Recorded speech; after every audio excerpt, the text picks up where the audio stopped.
Love Island producers splashed out on hairstyling accessories for this year's cast, filling the bathrooms and dressing room with Dyson hair dryers.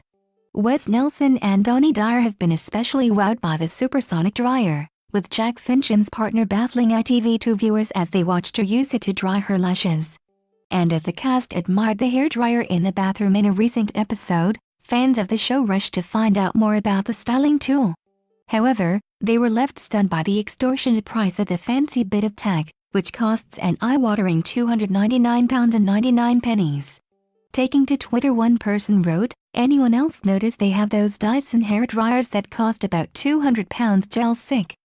Meanwhile, another added, "Living the lap of luxury, aren't they, with the Dyson hair dryers?" Another envious viewer said, "I'd apply for Love Island just for the chance to use a Dyson hair dryer tbh." It's not just the ITV fans who are obsessed with the hairstyling gadget. In a recent episode, Wes, a chemical design engineer, had viewers in stitches as he questioned where the air comes from in the hairdryer. Donnie also confessed she'd be buying one when she leaves the island.